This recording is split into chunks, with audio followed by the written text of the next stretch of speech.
Au début de One Piece, il y avait cette case, passée totalement inaperçue pour les lecteurs de l'époque. On y voit Barbe Noire, 90 chapitres avant sa première apparition. Personne ne se doutait que 444 chapitres plus tard, il deviendrait le grand méchant du manga. C'est ce qu'on appelle des foreshadowing, et dans One Piece, il y en a plein. Les fans érigent souvent son auteur en dieu qui avait tout prévu depuis le début. Sauf qu'il n'est qu'un homme et qu'il lui arrive de complètement se rater, comme à la première apparition des 4 empereurs. Les silhouettes de Big Mom et Kaido sont bien loin de leur design final, et il y a 30 fois où ces incohérences auraient pu détruire One Piece. Le CP9 mange des fruits du démon à l'aveugle.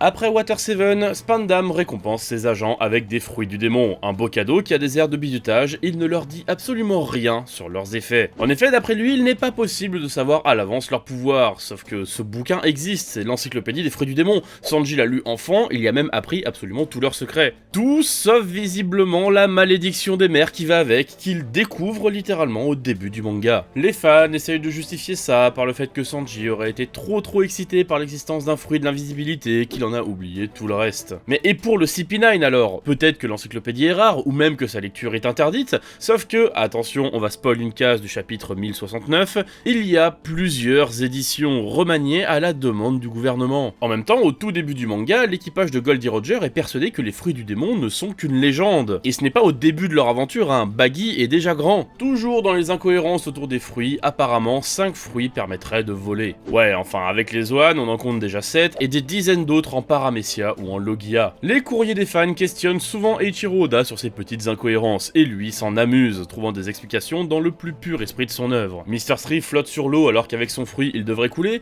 Borf, il est sur un bout de bois. Chopper utilise une Rumble Ball après l'ellipse alors qu'il n'en a plus besoin. Worf, c'est une sucrerie pour lui donner du courage. Et en même temps, après plus de 25 ans de publication, les petites erreurs comme ça se pardonne facilement. Ceux qui assument l'improbable, c'est Goddess of Victory, Nikke. Wow, celle-là elle est bien. Hey, tu aimes les waifus et les flingues, ton cœur balance entre les FPS et les RPG, et si on combinait les deux dans un univers sérieux? Il faut survivre à une guerre contre des robots génocidant l'humanité, tu y gères une escouade de waifus qu'il faut upgrader, combiner stratégiquement, tout en jouant de tes skills de tir. Par exemple, j'adore Modernia, DPS monstrueux qui active 15 secondes de munitions illimitées tout en étendant sa ligne de mire. Mais attention, tu deviens vulnérable, alors combine-la à Helm pour te soigner pendant l'assaut. Et vous savez ce qui est fou, c'est qu'ils sont partenaires de Chainsaw Man, un jeu de bon goût je vous dis. Tu peux y jouer Makima et Power dans un monde totalement différent, aux côtés des personnages de Nikke avec des skills trop cool, ainsi que l'agent Himeno équipé d'une nouvelle arme.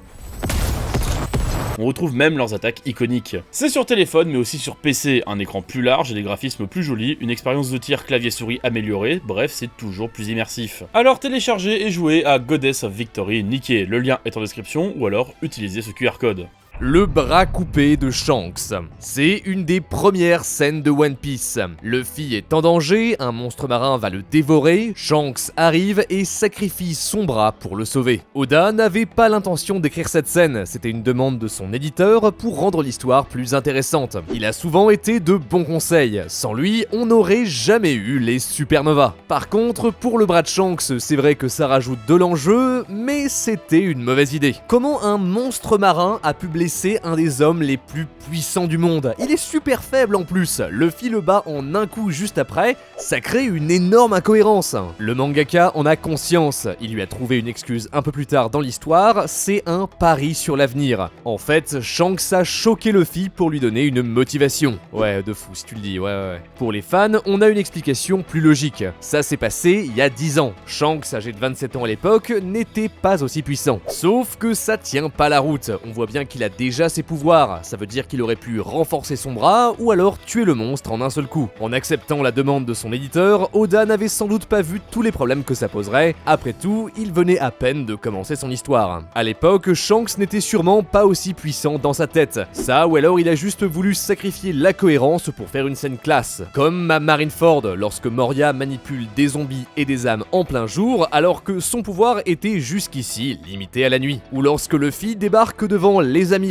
enveloppé d'eau de mer, ce qui est censé le mettre KO. Heureusement, l'animé a réglé le problème. Shanks n'a jamais perdu son bras, il le cache juste dans sa manche. On peut pas lui en vouloir, Crocodile a fait pareil avec son crochet. D'ailleurs, plus fort, Zoro maîtrise le clonage. Et on se moque bien sûr, hein. Tout ça, c'est juste des forts accords. On en trouve aussi dans le manga, là c'est surtout des oublis de cicatrices, rien de dramatique. Où est le haki avant l'ellipse?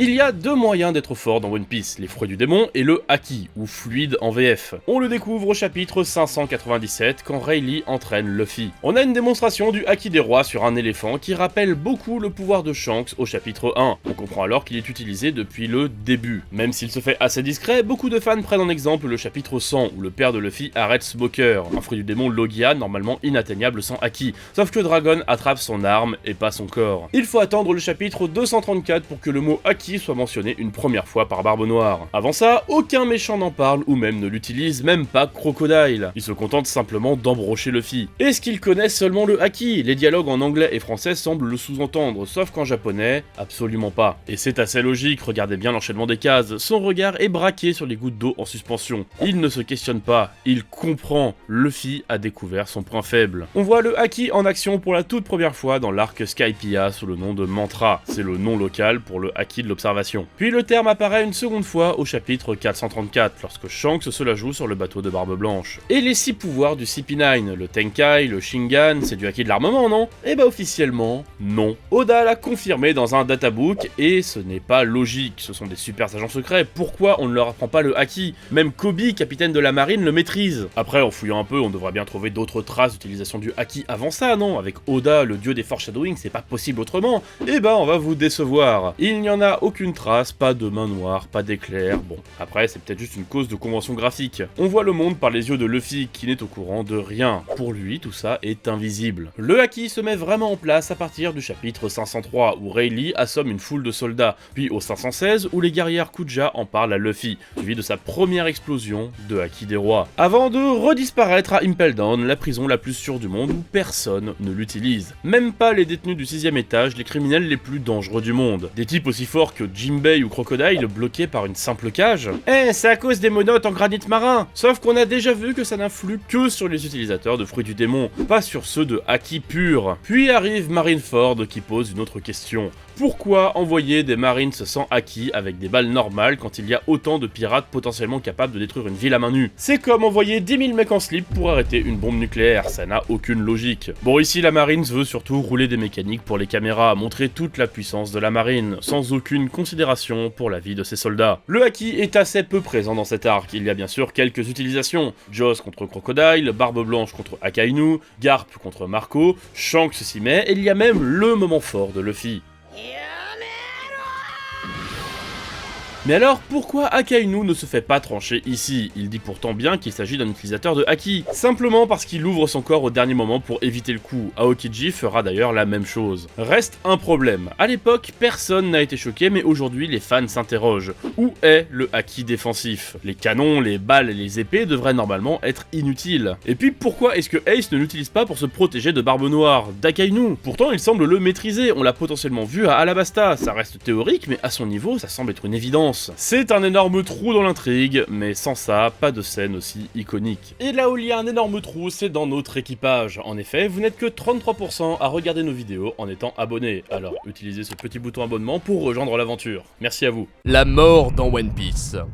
On a eu pas mal de morts dans les flashbacks. Dans le présent, c'est plus rare. Le premier, ça a été Ingaram. Il donne sa vie pour protéger la princesse Vivi, on le voit exploser, avant d'apprendre qu'il a survécu, sans aucune égratignure. C'est ensuite au tour du plus grand guerrier d'Alabasta, Pell. Une scène tragique, son sacrifice sauve tous les habitants de la capitale. Et il s'en sort avec une jambe cassée. Comment les deux ont-ils pu survivre? Pour Ingaram, on peut penser que c'est Robin qui l'a sauvé, mais pour Pell, sa survie est en fait liée à la date de publication du chapitre, le 19 novembre 2001, un mois après les deux tours. Et du coup, un sacrifice à la bombe pour ses idéaux à ce moment-là, c'est bof. Mais c'est aussi parce que Oda n'aime pas tuer ses personnages, pas plus qu'il n'apprécie les voir donner la mort. Un grand coup de sabre dans le dos d'un type lambda, pas de problème, un autre frappé par un éclair divin, tout va bien. On a même ce mec, 2 sacrifices héroïques et toujours en vie. Enfin, personne n'y croit à ce moment-là, non, enfin personne. Et côté héros, c'est pas mieux, on est à 0 victime. Quand Zoro tranche quelqu'un, il s'en sort, et parfois sans aucune blessure. Même Spandam survit, alors que Robin lui brise tous les os du corps et la colonne vertébrale. Récemment, c'est aller trop loin. Kinemon, écrasé, coupé en deux, il va bien.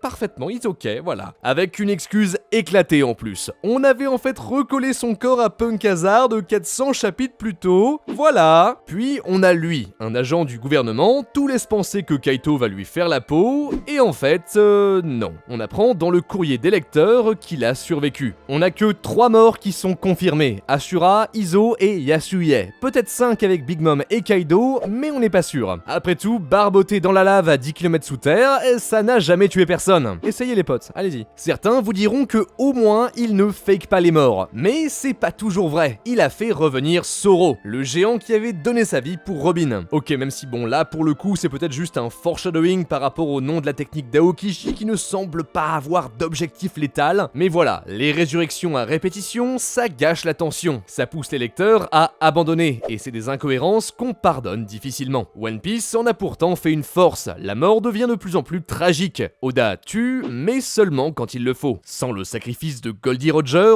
pas d'âge d'or de la piraterie. Pareil pour Belle-Mère, Hiluluk ou même Corazon. Leur disparition est une motivation centrale pour Nami, Chopper et Law. Tous auraient pu survivre, la fuite était possible, mais au prix d'une chose qui avait plus de valeur que leur vie, leur rêve. Ils ont donc fait le choix de partir, le sourire aux lèvres, convaincus que leur volonté perdurera. La vérité sur le fruit du démon de Luffy.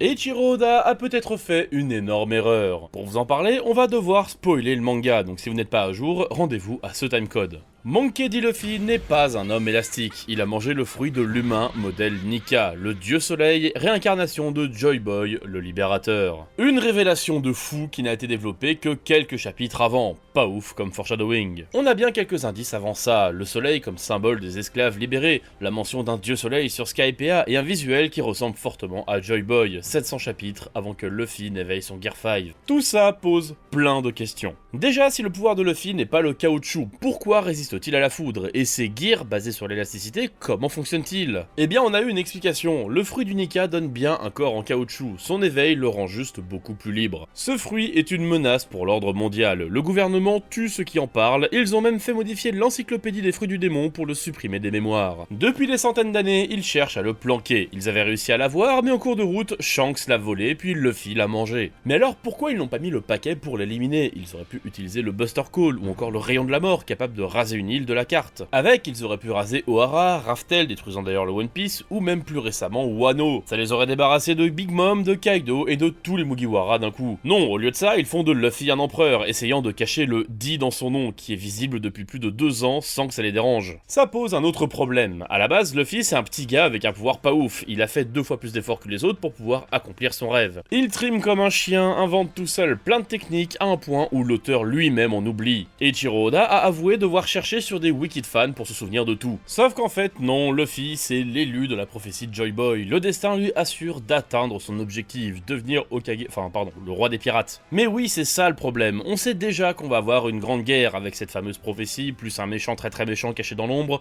Ça commence fortement à ressembler à Naruto, qui a une fin très incohérente, je vous le rappelle. Ce Gear 5 pourrait être l'erreur qui va détruire One Piece, mais tout n'est pas perdu. Car en effet, le vrai rêve de Luffy n'est pas d'être le roi des pirates, c'est juste une étape. Vers quoi, on ne sait pas encore, le manga ayant fait une ellipse au moment de la révélation. Il pourrait se servir de cette fameuse prophétie pour l'accomplir, pliant littéralement le destin à sa volonté, et si c'est ça, chapeau bas. Un dernier détail, le Gear 5 s'inspire des cartoons, des récits où on se fout littéralement de la cohérence de l'histoire. La liberté créative y est absolue. Quand Oda était plus jeune, personne ne se souciait des contradictions. Une intrigue chassait une autre sans réelle continuité. Dans une interview donnée il y a quelques années, il le déplore, je cite « Aujourd'hui, tout le monde est devenu plus enquiquinant, mais il ne devrait pas y avoir de règles dans la création d'une histoire. Les scènes impressionnantes sont complètes, les défauts du scénario importent peu. Dire que le scénario ne compte pas dans une interview croisée avec Miyazaki, les boules du mec. » Et cet avis d'Eiichiro Oda se voit surtout sur le power scaling, des changements de puissance pour les besoins de l'intrigue, souvent liés à un autre point, l'armure scénaristique ou le plot armor. Un très bon exemple assez récent, c'est Luffy contre Katakuri. Il n'avait aucune chance normalement contre Dents de Chien, mais le mec s'avoue vaincu parce qu'au fond il est sympa. C'est pareil contre Doflamingo ou encore même contre Kaido. On se demande encore comment le chapeau de paille a pu gagner. La réponse est simple, une armure en scénarium, le plot armor, bref, la protection pour les héros. Un cliché classique des héros de shonen. Et ça agace beaucoup de gens. Des pinailleurs, les mêmes qui râlent sur Luffy qui soignait une dent cassée en buvant du lait. Ça leur leur arrive de raconter de sacrées bêtises, juste pour pouvoir dire que One Piece est incohérent. On a vu un gars se plaindre que la technique Diable Jambe de Sanji était incohérente. Au début il s'enflamme en tournant très vite, puis après plus besoin. Il peut même l'utiliser sous l'eau. Ça vous semble stupide? Bah en fait pas tant que ça, Sanji a juste progressé comme tous les autres Mugiwara qui ont acquis de nouvelles techniques et amélioré les anciennes. Et Eiichiro Oda en a marre de ces gars-là. La vérité c'est qu'il n'écrit pas toute son intrigue à l'avance, il l'a même confirmé dans son entrevue. Je cite: « J'ai seulement la fin de One Piece en tête et rien d'autre, mais sachant le point final, je tisse l'histoire et fais des arcs d'histoire qui se développent jusqu'à cela. L'inspiration de l'arc Dressrosa est partie d'une image, un soldat de plomb qui tenait la main d'une petite fille. Il change même parfois d'avis à la dernière minute, dessinant cette scène culte juste avant sa publication. Eiichiro Oda a besoin de retrouver sa liberté créative, on le ressent d'ailleurs dans le dernier film One Piece Red. C'est pas pour rien qu'il s'agit du film dans lequel il s'est le plus investi. Il est bourré de plot holes, de détails bizarres, mais c'est beau, les visuels sont ultra inventifs, les chara-design également. C'est une comédie musicale fun avec beaucoup de rythme. On se fait emporter dans un monde de rêve et on prend notre pied. Et en fin de compte, est-ce que c'est pas ça le plus important quand on lit One Piece? Sur ce, je vous fais une bise barbue remplie d'amour viril, c'était Chauve Burlesque accompagné de Théromique, ayez une bonne vie et à la prochaine tout le monde.